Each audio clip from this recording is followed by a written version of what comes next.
কালকের দিনটা আমার জন্য অনেক বেশি ইম্পর্টেন্ট, কারণ ওর জন্মদিন। বড় 1 বছর পর কাল তার সাথে আমার দেখা হতে যাচ্ছে। প্রতি বছর এই দিনে আমি এখানে এসে ওর জন্য অপেক্ষা করি। এই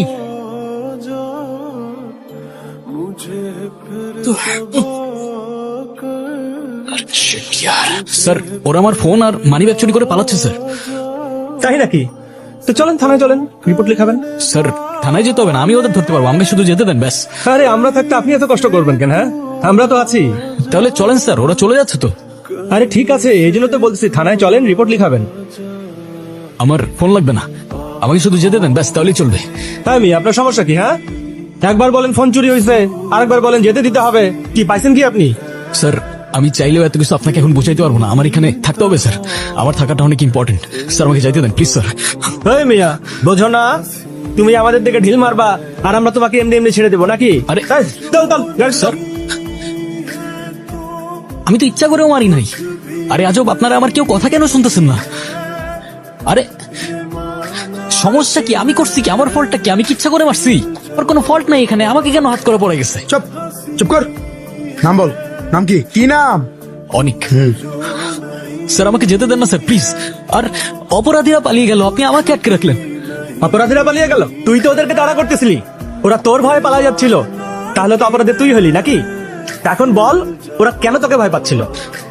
আরে স্যার আমি আর কতবার বলবো, ওরা আমার ফোন ছিনতাই করে পালাচ্ছিল। উফ, পাগল হয়ে যাবো আমি স্যার। কালকের দিনটা আমার জন্য অনেক ইম্পর্টেন্ট স্যার। স্যার আমি আপনাকে এতবার রিকোয়েস্ট করতেছি, আমাকে যেতে দেন না স্যার প্লিজ। বারবার খালি ইম্পর্টেন্ট ইম্পর্টেন্ট। এই তুই কে রে ভাই? হ্যাঁ স্যার আমি ইম্পর্টেন্ট কোনো মানুষ না, কিন্তু কালকের দিনটা আমার জন্য অনেক ইম্পর্টেন্ট। কালকে আমার স্নেহার সাথে দেখা করতে হবে স্যার। আমি স্নেহার সাথে দেখা করে নিই, তারপর আপনি দরকার হয় আমাকে সারা জীবনের জন্য জেলে রেখে দেন স্যার, আমার কোনো প্রবলেম নেই। লাভ স্টোরি নাকি রে? আরে আমারও তো লাভ ম্যারেজ হয়েছে। লাভ স্টোরি বলা শুরু কর। আগে তুই আমাকে তোর লাভ স্টোরিটা বল, শুনে যদি আমার মনে হয় তোর লাভ স্টোরিতে দম আছে, তাহলে তোকে কথা দিচ্ছি, যা তোকে আমি ছেড়ে দেবো, promise.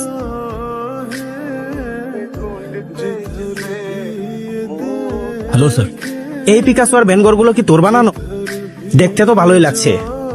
Master copy sir, same to same, exact replica. দাম কত? দাম 4000। আমারে কি বলত পাইছস নাকি? নকল জিনিস এত দাম দিয়ে কেউ কিনবো? যে আর্টের ভ্যালু বুঝে সে নাই স্যার।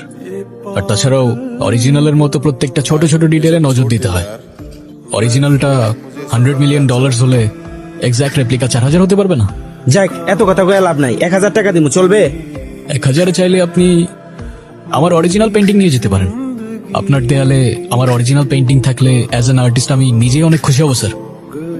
তোর অরিজিনাল পেন্টিং দিয়ে আমি কি করবো? 1000 টাকা তো দূরে থাক, 100 টাকা দিয়ে ওই বাল ছাল কেউ নিবো না। কি বললি তুই? নেবার হইলে নিবি, না নেবার হইলে না নিবি। আমার আর্টের ডিসরেসপেক্ট করার রাইট তোরে কে দিছে বে? হ্যাঁ, কে দিছে তোরে? আচ্ছা আচ্ছা, আমি 3000 দিচ্ছি, চলবে? আবে 3000 কেন, 3 লাখ দিলেও তোর কাছে বেচবো না আমি। চল ভাগ সালা। Sorry sorry. এই আসো। জি স্যার। এটা পিকাসোর মাস্টার কপি না? জি স্যার। প্রাইস কত? 4000। কিছু কম হবে না? জি না স্যার, ফিক্স প্রাইস। নাও, যদিও প্রাইসটা একটু বেশি, সমস্যা নেই, বাসায় নিয়ে দেয়ালে টাঙিয়ে রাখবো, গেস্ট আসলে ভাববে আসলের মতো। যার জন্য 4000 টাকা বেশি হয়, অরিজিনালটাও মাস্টার কপি বলে এই শহরে আর্টের কেউ ঘোড়ার ডিমও বোঝে না, তাই সবাই অরিজিনাল না বরং মাস্টার কপি খোঁজে। ফিওনা, এইদিকে তাকাও। কষ্ট হচ্ছে? ডক্টর আপু তোমাকে ওষুধ দিয়েছে না? দেখবে ঠিক হয়ে যাবে।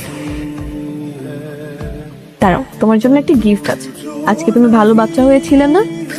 এই নাও, এটা তোমার জন্য ট্রিট। এই যে, এবার সুন্দর লাগতেছে। পড়াশোনা করলি, গ্রাজুয়েশন করলি, হঠাৎ আর্টিস্ট হওয়ার ভুট্টা মাথা কোত্থেকে আসলো? রাস্তায় দাঁড়া দাঁড়ায় পেন্টিং বিক্রি করস, একটা ভালো চাকরি বাকরি করবি তা না। নিয়ে না, এই বুড়া ব্যাকছে, এটা আমার কইতেছি আমার বড় অপারেশনের টাকা। লইতেছি তো। এ কেমন শহরে থাকি আমরা? একজনকে গলায় ছুরি ধরে ছিনতাই করে নিয়ে যাচ্ছে, আর আপনারা ভিডিও করছেন।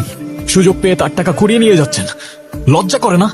দারুণ দারুণ মনুষ্যত্ব আপনাদের। এই আপনাদের মতো মানুষরাই যারা ক্ষমতাবান মানুষদের দিকে আঙুল তুলে দোষারোপ করেন না, ক্ষমতা পেলে আপনাদের মতো মানুষরাই সবার আগে রক্ত চুষে। আরে কি হয়েছে এখানে? সবাই যান, ছাড়। এই যাও বাঁচাও, মানে তুই নিজেকে কেন অসুস্থ ঝামেলার মধ্যে ফেলাইতে গেলি? তো কারোর না কারোর তো কিছু করতে হবে, তাই না? তাহলে তোর কেন করতে হবে?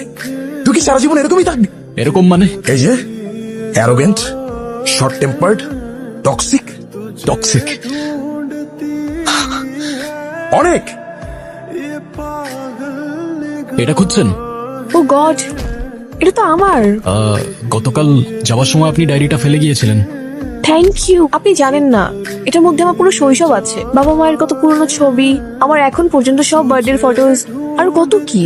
তাহলে ডিজিটাল কপি রেখে দিলেই তো পারেন, ডায়েরিতে কেন? ডিজিটাল কপি সেটা তো সোশ্যাল মিডিয়াতেই রাখা যায়, কিন্তু সেখানে শুধু ছবি থাকে, কোনো ফিলিংস থাকে না। আর ডায়েরিতে রেখে প্রত্যেকটা পাতা খুললেই মনে হয় সেই সময়টা আমার সামনেই আছে। ইমপ্রেসিভ। নাম কি ওর? নাম Fiona. Hi Fiona. Fiona, say hi. আপনি কি আর্ট করেন? ইয়া, কাম আইল শো ইউ। কিসের পেন্টিং এগুলো? ওটা the Starry Night by Van Gogh, Potato Eaters also Van Gogh, Dora Maar Picasso. Pablo Picasso? Yeah, but copy, replica. Painting এর ব্যাপারে আমার ঠিক তেমন আইডিয়া নেই, বাট অ্যামেজিং। শুক্রিয়া। আমার তো ইচ্ছে করছে সবগুলো নিয়ে যাই বাসায়। So you sell them or? Oh yeah, I sell them, but I can give you one for free if you want. আমাকে ফ্রিতে দিলে আপনি আর্নিং করবেন কিভাবে? একটা ফ্রিতে দিয়ে দিলে আমার কোটি টাকা লস তো হয়ে যাবে না। নেক্সট টাইম পারচেস করতে পারেন কিংবা কোনো ক্লায়েন্টকে রেফার করে দিতে পারেন, সিম্পল। ইয়েস, আমার একটা ফ্রেন্ড ওর ক্যাফে ডেকোরেশনের জন্য কিছু অ্যাস্থেটিক পেইন্টিং খুঁজছিল। আপনি চাইলে আমি ওর সাথে কানেক্ট করে দিতে পারি। শিওর।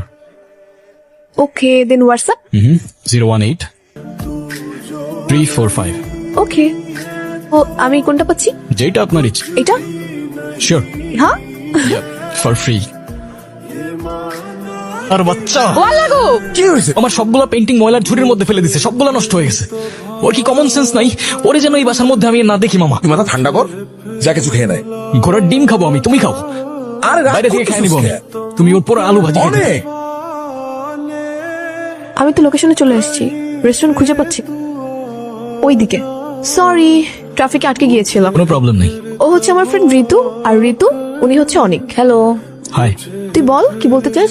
আচ্ছা, আমি আমার ক্যাফেটা রেনোভেট করতে চাচ্ছি, এন্ড আমি চাচ্ছি দেয়ালে কিছু পেন্টিং রাখতে, আর আরবান সোল ভাইব দেওয়া যায় কিনা এটা নিয়েও একটু ভাবছি। আসলে কালারের থেকে মুডটা বেশি ইম্পর্টেন্ট। তো আপনি চাইলে আমরা এমন কম্পোজিশনে যেতে পারি যেন মানুষ নিজের গল্প খুঁজে পায়। Sounds good. আচ্ছা ভাইয়া, আমি কিছু রেফারেন্স কালেক্ট করেছি, আপনি দেখুন এই ভাইবস গুলো আসলে দেওয়া যায় কিনা। শিওর, দেখি। জাহাঙ্গীর ভাই আবার তোরে মারছে কে? গতকাল 4-5 জন লোক আসছিল, খাবার খেয়ে বিল না দিয়ে চলে যাচ্ছিল, বিল চাইতে ধরে আমাদের মারছে, আজকে আবার লবণের কথা কয়। হায় রে, থাক মন খারাপ করিস, কাপটা ওই টেবিলে দিয়ে আয়। জাহাঙ্গীরটা কে? কে রে তুই?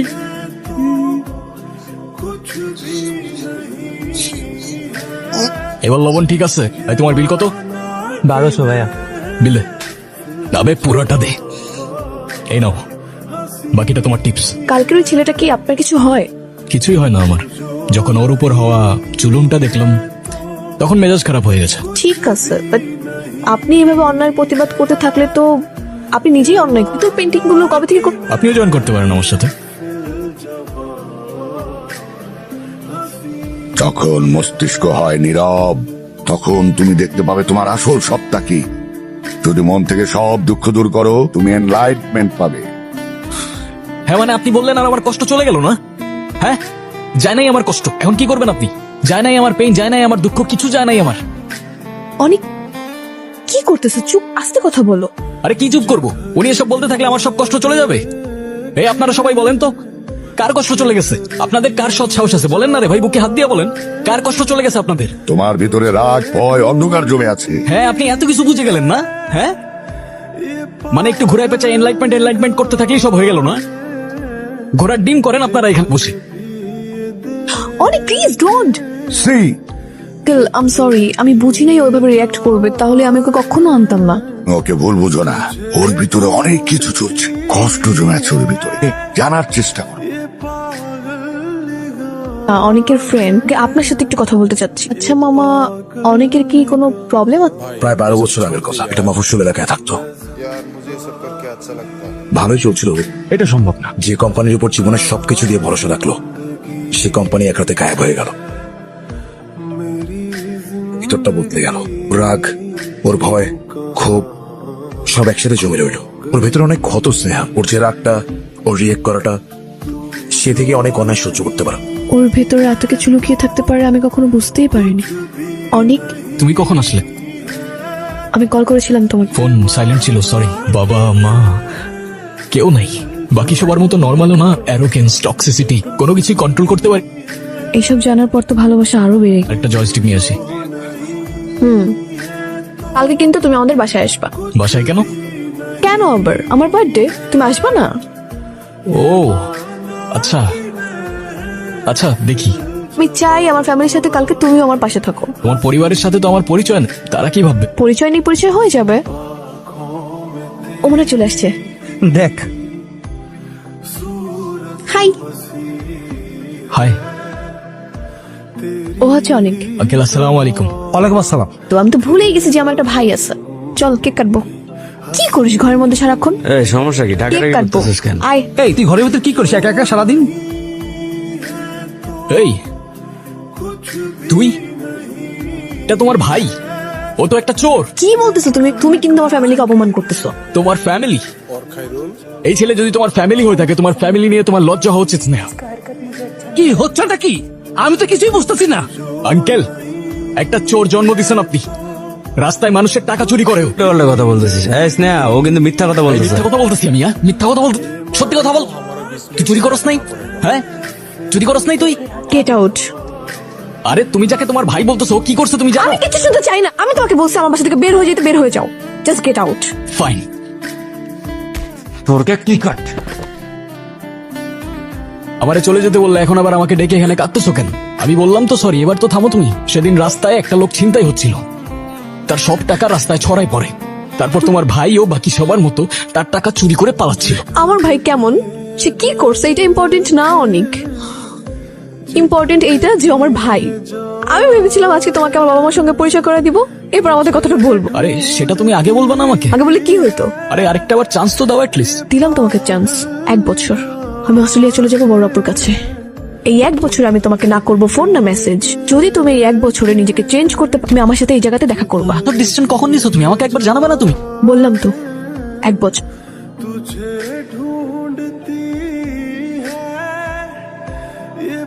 কিছু অপেক্ষা হয়তো মানুষকে নতুন করে বাঁচতে শেখায়, ভাবতে শেখায়, নিজেকে চিনতে শেখায়।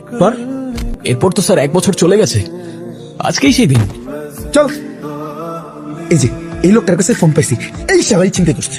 এই যে ফোন স্যার, আর মানি ব্যাগ। লিস্টে স্নেহার নাম আছে, আমি কল দিচ্ছি। হ্যাঁ স্নেহা। হ্যালো অনেক। না, আমি থানা থেকে এসআই মনিরুল বলতেছি। আপনি? দাঁড়ান স্যার, আমি ওর মামা। এটা স্নেহা না বলবা, ওকে কিছু বলার দরকার নেই স্যার। আমি আসতেছি এখনই স্যার। আমি এসে আপনাকে সবকিছু বুঝিয়ে বলতেছি। স্নেহা ঠিক আছে। কি বলো স্নেহা স্যার? দেখা করবে তোমার সাথে, আসবে ও। কই অনেক? হ্যাঁ, তুই ঠিক আছিস? প্লিজ, আবার তো যাইতে হবে, আমার তো বেশি সময় নাই হাতে। তুমি বলো না ওনাদের প্লিজ। তুই বস, আমি ওনাদের সব বুঝিয়ে বলতেছি। অনিকের ফোনে আপনার নাম্বার স্নেহার নামে সেভ করা কেন? অনেক নিশ্চয়ই আপনাকেও স্নেহার গল্প শুনিয়েছে। মানে? ও এরকম মাঝে মাঝে হারাই যায় স্যার, বারবার এক একজনকে স্নেহার গল্প শোনায়। তাই আমি ইচ্ছে করে ওর ফোনে আমার নাম্বারটা স্নেহা নামে সেভ করে রাখি, যাতে হারিয়ে গেলে ওকে খুঁজে পাই। স্নেহা এখন কোথায়? আর স্নেহা নামে যে ছিল সে এখন আর নেই। স্নেহা,